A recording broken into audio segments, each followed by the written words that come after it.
사랑하는 성도 여러분, 오늘 우리 푸른성 교회를 설립한 지 20주년을 맞는 참으로 뜻깊은 날입니다. 우리 교회가 시작한 쯤에 보면 참으로 미약했습니다. 피아노도 없었고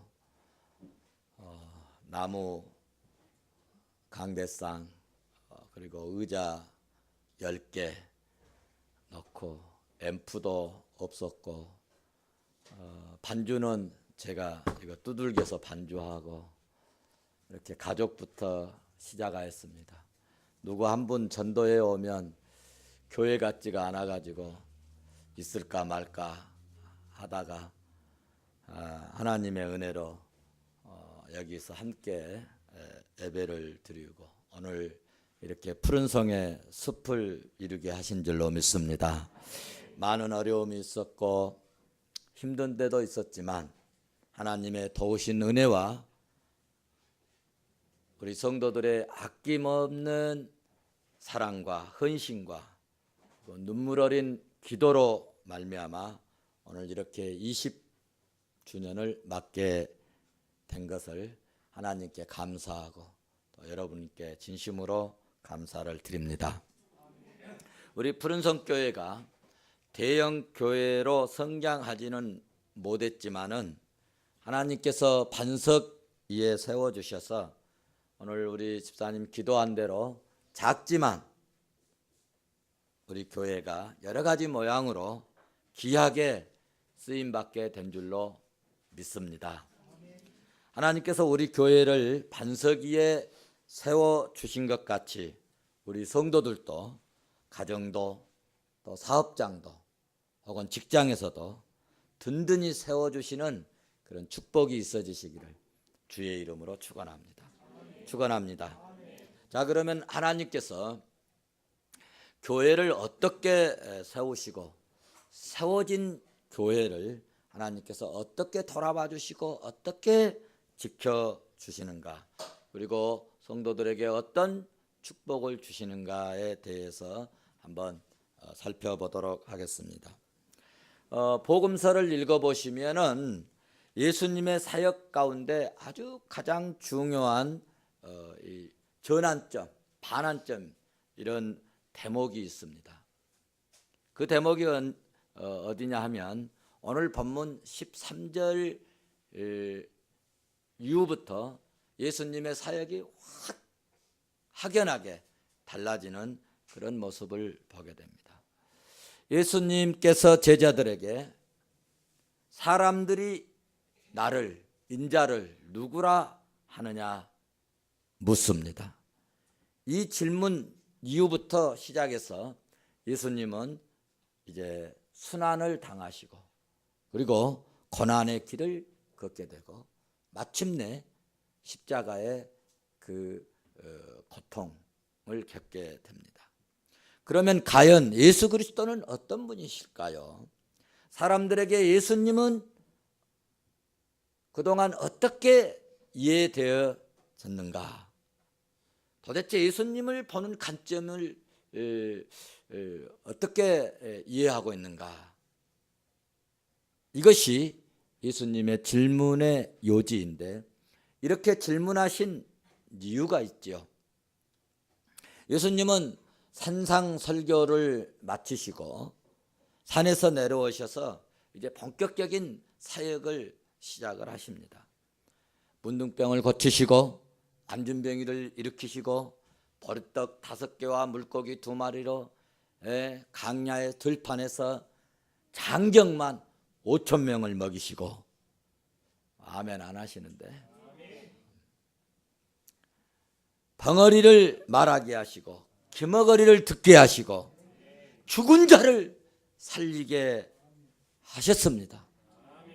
그러시면서 하나님의 말씀을 선포하시고 영생과 구원의 진리를 가르쳐 주셨습니다. 그러므로 당시에 수많은 사람들이 신성한 충격을 받게 되죠.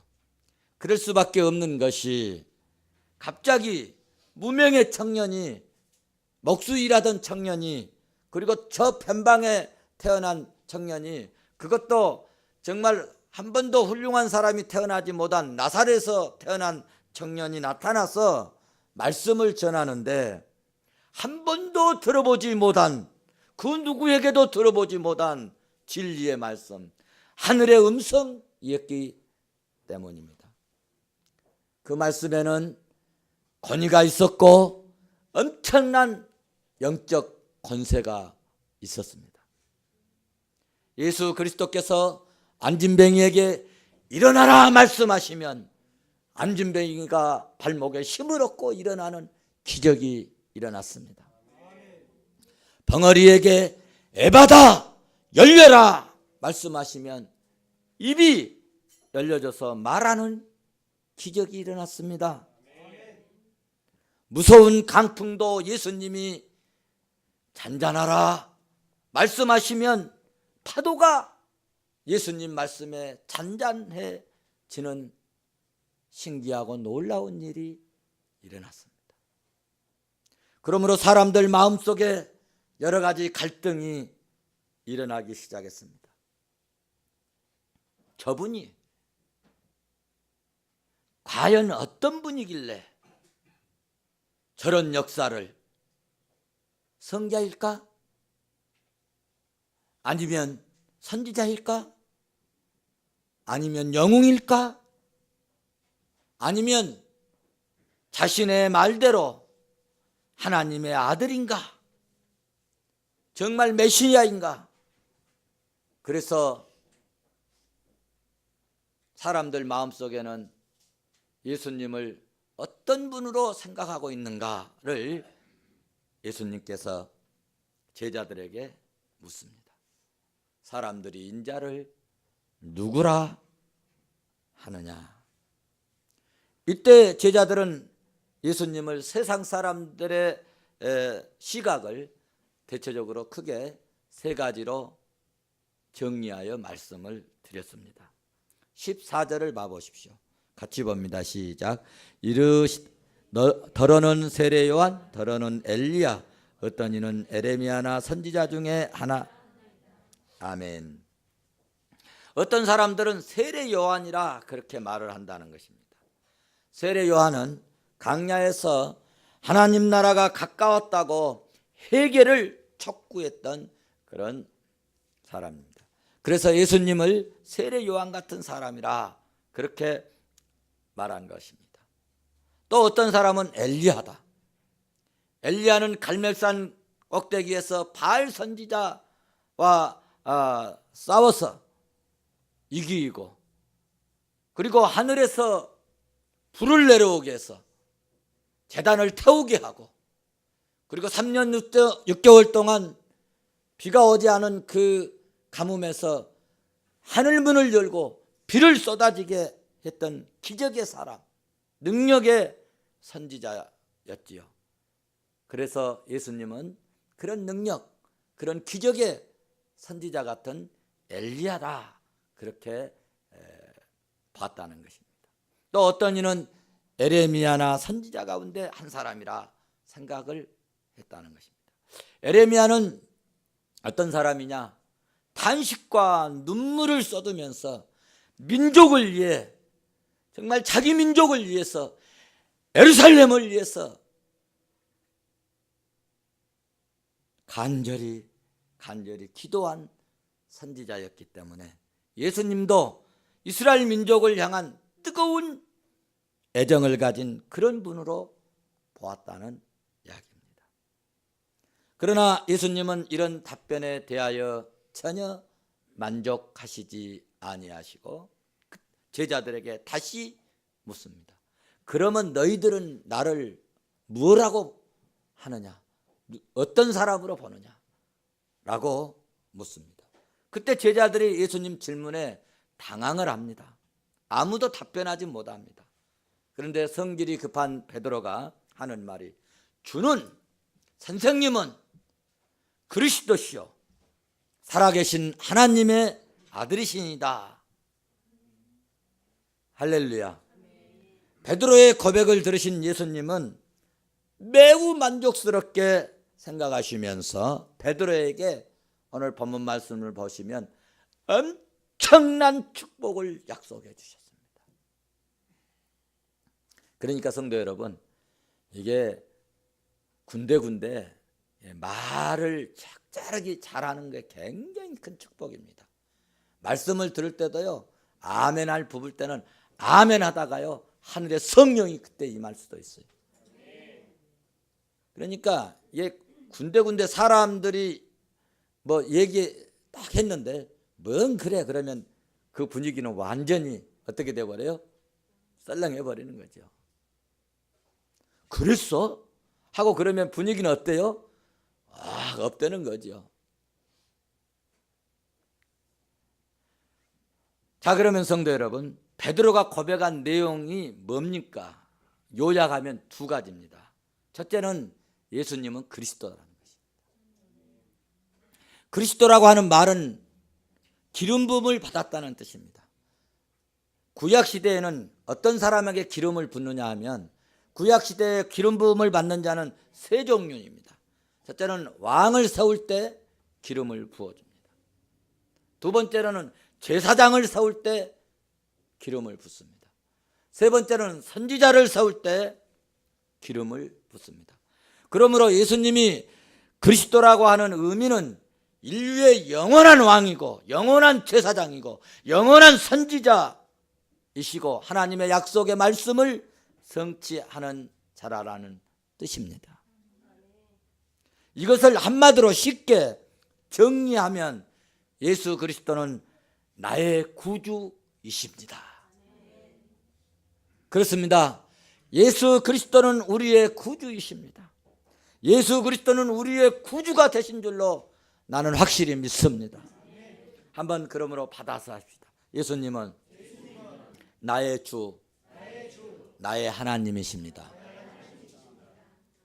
이것보다 여러분 더 완벽한 신앙 고백은 없습니다. 예수님께서 인자라고 하신 것은 하나님의 아들이라는 뜻입니다.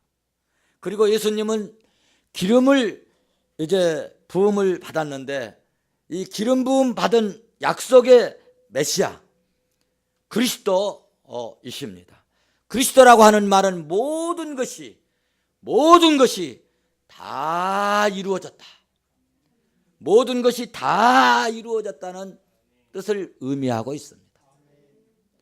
모든 것을 다 이루었다는 것은 예수 그리스도께서 갈보리 십자가에서 구속을 우리 인류의 우리 모든 택한 백성들의 구속을 다 이루시고 구원을 완성하시고 구원을 확인해 주심으로 인류의 모든 죄를 지시고 십자가에서 완벽한 속죄를 이루셨다는 말씀입니다. 그렇기 때문에 예수 그리스도는 우리의 구주이시고 우리의 영원한 소망이 되십니다. 그래서 우리도 예수님을 나의 주, 나의 하나님이라고 고백해야 합니다. 주님은 지금도 주님 앞에 나와서 하나님 앞에 나와서 나의 주, 나의 하나님이라고 고백하면 베드로에게 약속하셨던 그 은혜와 축복을 오늘 나에게도 그 축복을 주신다는 사실입니다. 그런 의미에서 우리 다시 한번 내 입술로 진실한 마음으로 한번 고백해 볼까요? 나의 주, 나의 하나님. 할렐루야. 두 번째 고백은 뭐냐 하면 예수님은 살아계신 하나님의 아들이시라는 것입니다. 예수님은 영원한 하나님 나라에서 보면 하나님의 자신이에요.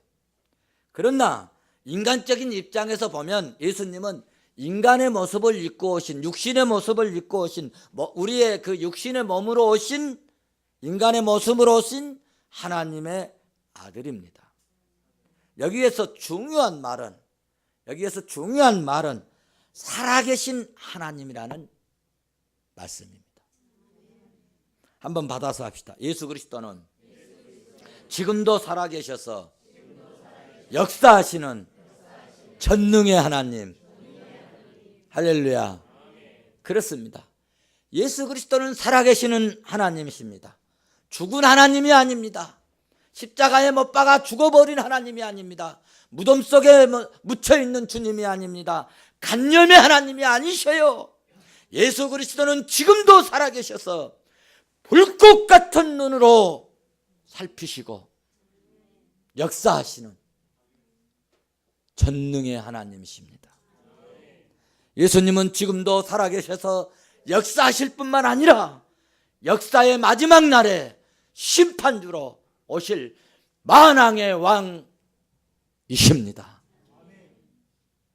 오늘도 살아계셔서 역사하시는 예수 그리스도, 장차 심판주로 오실 만왕의 왕이신 예수 그리스도를 여러분 나의 주, 나의 하나님으로 고백하는 그런 신실한 믿음의 종들이 되시기를 주의 이름으로 축원합니다. 축원합니다. 자, 마지막으로 그러면 이렇게 구주로 고백하는 성도들에게는 어떤 은혜, 어떤 복을 주실까? 한마디로 정리하면 음부의 권세가 이기지 못하는 복을 주십니다. 18절, 본문 18절 말씀을 보시겠습니다. 같이 봅니다. 시작. 또 내가 내게 이르노니 너는 베드로라. 내가 이 반석 위에 내 교회를 세우리니 음부의 권세가 이기지 못하리라. 아멘. 여기 음부라고 하는 말은 하데스인데 구약에 나오는 스올입니다. 스올이라는 말씀과 같은데 죽은 자들이 있는 곳, 죽음의 세력, 이것을 스올이라 그렇게 얘기를 합니다. 그러니까 음부의 권세가 이기지 못한다고 하는 말씀을 다른 말로 바꿔 표현한다면 사탄의 세력이, 어둠의 세력이, 불행의 세력이 우리 성도들을, 우리 교회를 결코 이기지 못한다는 이야기입니다.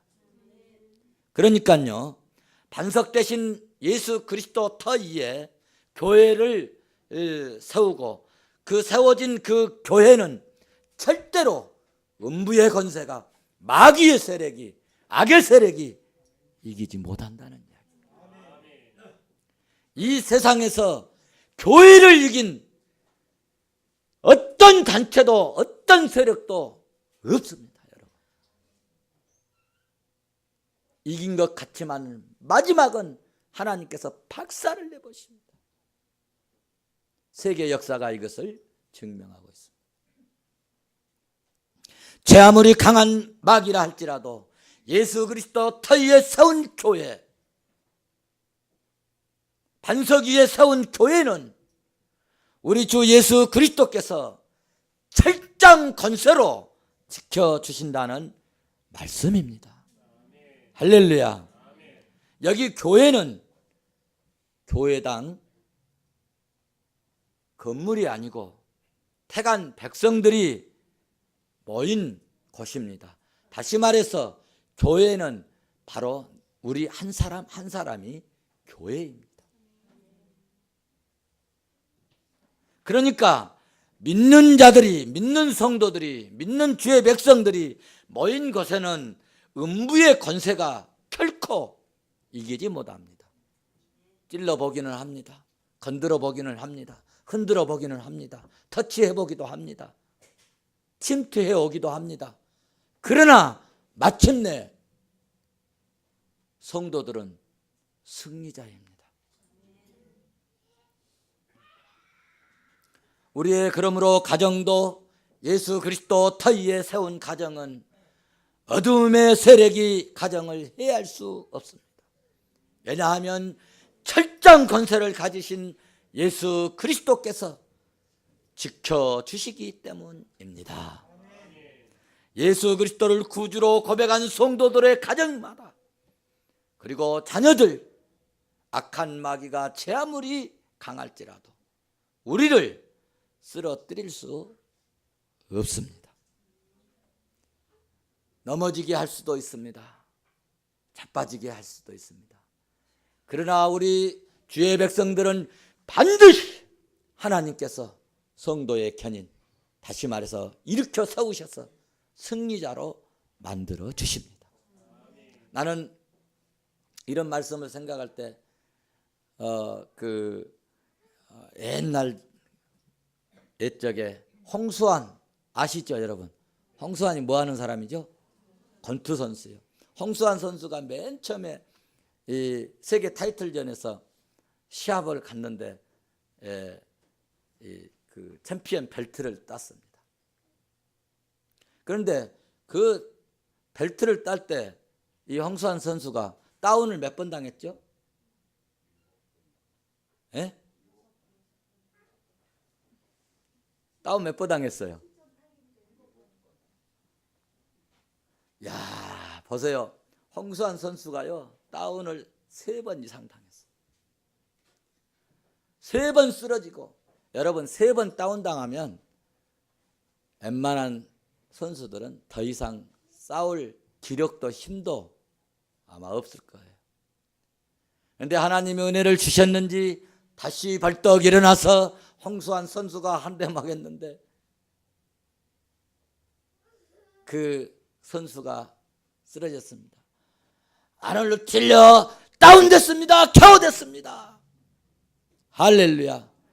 그래서 그때 이 핸드폰도 없는 시대에 전화를 어머니하고 연결해 줬는데, 엄마 나 챔피언 땄어. 여러분, 우리 믿음의 성도들은 이와 같이 때로는 다운도 당할 수 있습니다. 때로는 쓰러질 수 있어요. 넘어질 수 있어요. 자빠질 수 있어요. 그러나 KO는 당하지 않습니다. 반드시 다시 회복하게 하시고 일어나게 하시고 승리자로 우뚝 세워 주실 줄로 믿습니다. 왜냐하면 예수 그리스도께서 하늘의 철장 권세로 우리를 지켜주시고 괴롭게 하는 원수 마귀를 마침내는 결박시켜 버리시기 때문입니다. 여러분, 고백만 해도 이렇을 텐데, 성도 여러분, 피 뿌려 세운 교회, 주의 몸된 교회를 세워가면서 섬기고 헌신하고 봉사하고 수고하고 땀 흘려서 여러분 사랑하고, 그리고 여러분 여기에 정성을 쏟는 그런 종들을 하나님께서 불꽃 같은 눈으로 살피시고 눈동자같이 오늘도 내일도 지켜주시지 않겠습니까? 그러므로 피 뿌려 세운 주의 몸된 교회를 아끼고 사랑하고 헌신하고 섬김의 열정이 있어지시기를 주의 이름으로 축원합니다. 두 번째 축복은 천국 열쇠를 주신다는 것입니다. 열쇠란 뭐냐? 열쇠가 뭐죠? 열쇠가 뭐예요? 열쇠가 뭐죠? 열쇠가 열쇠지. 열쇠는 문을 여는 도구입니다. 잠그는 것이 열려지게 하는 도구입니다. 이것은 상징적인 말씀이고 특별한 권세를 의미하신다는 것입니다. 천국 열쇠란 천국에 들어가는 자격을 주신다는 이야기입니다. 여러분, 주를 구주로 고백했을 때 하나님 나라에 들어가는 특권 의미합니다. 여러분, 세상에서 이것보다 더 큰 축복이 어디 있겠습니까? 쓰나미가 오고 지진이 일어나고 세상이 무너지고 세상이 캄캄이 어두워지고 역사의 심판날 종말에 여러분, 우리가 영원한 믿음의 날개를 저어서 찬란한 광명의 세계로 올라가는데 저 지옥불에, 영혼의 불에 떨어지지 않고 구원의 자격을 가지고 천국의 열쇠를 가지고 하나님 나라에 들어가는 축복보다 이 세상에서 그보다 더 큰 은혜, 그보다 더 큰 축복이 어디에 있겠습니까? 이 천국 열쇠를 처음에는 베드로에게 주셨고, 성령의 감동을 받아서 예수 그리스도를 구주로 고백하는 모든 성도들에게 주신 줄로 믿습니다. 오늘 예배드리는 우리 성도들에게도 천국 열쇠를 다 쥐어주신 줄로 믿습니다. 사랑하는 성도 여러분, 지금까지 주의 몸된 교회를 섬기고 헌신하신 여러분께 제가 오늘 꼭 축복하고 싶은 말씀이 있습니다. 19절 말씀입니다. 같이 한번 보시겠습니다. 19절 같이 봅니다. 시작. 내가 천국 열쇠를 내게 주리니 네가 땅에서 무엇이든지 매면 하늘에서도 매일 것이요 네가 땅에서 무엇이든지 풀면 하늘에서도 풀리리라 하시고. 아멘. 사랑하는 성도 여러분, 천국 열쇠를 주신 자들에게 하나님께서 이 땅에서 기도하고 간구하고 어려운 문제를 구하면 하늘에서 풀려져서 땅에서도 풀리는 역사를 주신다는 말씀입니다. 그래서 정말 어려운 교회에 오셔가지고, 나약한 교회에 오셔가지고, 힘들 때 교회에 오셔서 이런 모양 저런 모양으로 힘쓰고 애쓰신 사랑하는 성도 여러분, 정말 하나님의 은혜를 주셔서 땅에서도 풀리고 하늘에서도 풀리고, 그리고 영혼이 잘되고 범사가 형통하여 꿈을 이루고 번성하는 그런 축복이 우리 성도들에게 있어지시기를 주의 이름으로 축원합니다. 축원합니다. 축원합니다. 기도하시겠습니다.